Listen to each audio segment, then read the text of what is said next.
حضور اکرم صلی اللہ علیہ وآلہ وسلم نے ارشاد فرمایا کہ قیامت سے پہلے جو رمضان آئے گا اس میں دنیا والوں کو ایک ایسی خوفناک اور بلند آواز کا سامنا کرنا پڑے گا کہ دنیا کا ہر انسان اس آواز سے ڈر جائے گا، اور ہر کوئی سوچنے پر یہ مجبور ہو جائے گا کہ یہ کس طرح کی آواز ہے، یہ کس کی آواز ہے، لیکن کسی کو بھی اس آواز کے بارے میں کچھ خبر نہ ہوگی کہ یہ آواز کہاں سے آئی ہے۔ اور پھر نبی کریم صلی اللہ علیہ وآلہ وسلم نے ارشاد فرمایا کہ جس سال رمضان میں یہ دردناک آواز سنائی دے تو چاہیے کہ اس سال اپنے گھر میں 1 سال کا راشن اکٹھا جمع کر لیں، کیونکہ اس کے بعد اللہ تعالیٰ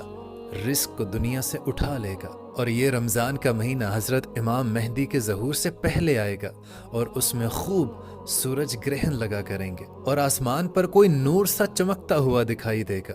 اور ملک شام میں مسلمانوں پر ظلم و ستم عام ہو جائے گا۔ اور جب نبی پاک صلی اللہ علیہ وآلہ وسلم یہ تمام باتیں اپنے صحابہ اکرام کو بتا رہے تھے تو صحابہ اکرام نے دریافت کرنا چاہا کہ یا رسول اللہ، رمضان میں جو دردناک آواز اٹھے گی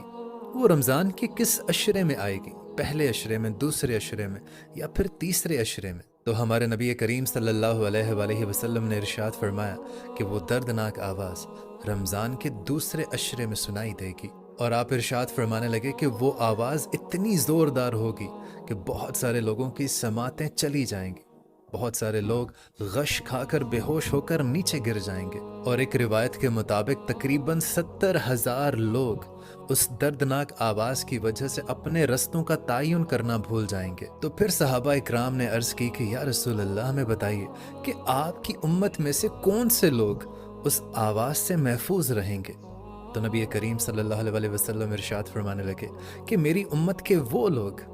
جو اپنے گھروں میں ٹھہرے رہیں گے اور ایمان جن میں اندر زندہ ہوگا، اور جو رو رو کر اللہ تعالیٰ سے دعا کریں گے۔ اور دوستو پھر حضرت عبداللہ بن مسعود رضی اللہ تعالیٰ عنہ سے مروی ہے کہ رمضان میں ایک چیخ سنائی دے گی، اور شوال کے مہینے میں بہت شور شرابہ ہوگا، اور ذیقات کے مہینے میں قبیلوں کے لوگ ایک دوسرے کے ساتھ بغاوت پر اتر آئیں گے، اور ذی الحج کے مہینے میں لوگ قتل و غارت پر اتر آئیں گے۔ تو صحابہ اکرام نے ہمارے نبی پاک صلی اللہ علیہ وسلم سے دریافت کیا کہ یا رسول اللہ، ہمیں بتائیے کہ وہ چیخ کس قسم کی ہوگی؟ تو نبی کریم صلی اللہ علیہ وسلم ارشاد فرمانے لگے کہ رمضان کی 15 تاریخ کو ایک زوردار دھماکہ ہوگا، اور اس دھماکے کی آواز اتنی شدت سے اختیار کرے گی کہ لوگ آپس میں سہم کے ڈر کے بیٹھ جائیں گے، اور اس دن ہر طرف زلزلے کی خبریں عام ہوں گی۔ اور آپ فرمانے لگے کہ جب تم جمعے کے دن فجر کی نماز کو ادا کر لو تو اپنے گھروں میں داخل ہو جانا، دروازے اور کھڑکیوں کو بند کر لینا، اور کانوں میں انگلیاں دے لینا، اور پھر جب تم کو وہ چیخ کی آواز آئے تو اللہ تعالیٰ کے حضور سجدے میں گر جانا اور مجھ پر درود بھیجنا۔ اور پھر آپ نے ارشاد فرمایا کہ جس رمضان کی 15 تاریخ کو یہ چیخ کی آواز سنائی دے گی، اس رات چاند گرہن بھی لگے گا، اور صبح کو سورج گرہن بھی لگے گا، اور اس رمضان سے لے کر اگلے رمضان تک اس ٹائم پیریڈ کے درمیان میں قیامت برپا کر دی جائے گی، اور اسی رمضان کے بعد تمام بڑے بڑے جو نشانیاں قیامت کی ہیں وہ ظہور پذیر ہوں گی، اور ہر کوئی ایک دوسرے کی جان کا پیاسا ہوگا۔ دوستو اللہ تعالیٰ سے دعا ہے کہ اللہ تعالیٰ ہمیں سیدھا رستہ دکھائے اور ہمارا خاتمہ ایمان پر کرے، آمین۔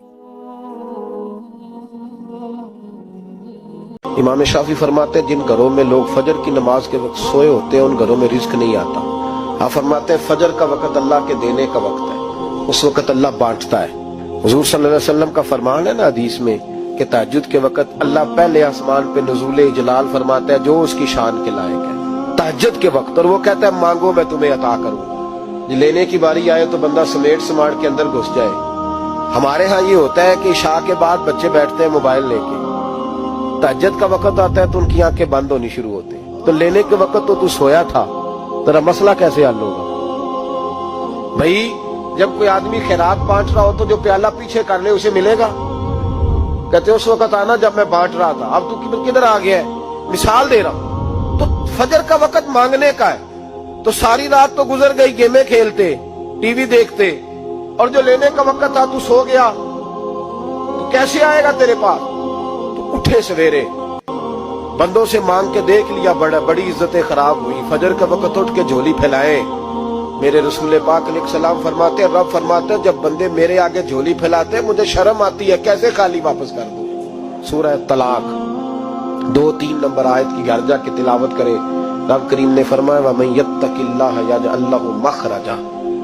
فرمایا جب تو اللہ سے ڈرے گا تو اللہ ہر مشکل سے نکلنے کا تجھے رستہ عطا فرما دے گا. اور کیا خوبصورت انداز ہے قرآن مجید کا, اور ہم نے اس کا لاکھوں بار تجربہ کیا,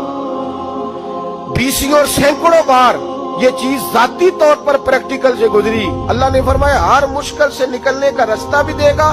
وَيَرْزُقْهُ مِنْ حَيْثُ لَا يَحْتَسِبُ, اور اللہ تجھے وہاں سے رزق دے گا کہ تو نے کبھی سوچا بھی نہیں ہوگا. وَيَرْزُقْهُ مِنْ حَيْثُ لَا يَحْتَسِبُ, سے دے گا کہ تو نے کبھی سوچا بھی. ایک صحابی تھے حضرت عوف بن مالک رضی اللہ تعالیٰ, کہتے میرا بچہ کافروں نے قید کر لیا, گھر میں غربت پہلے بڑی زیادہ تھی, میں دروازہ رسول پہ آیا,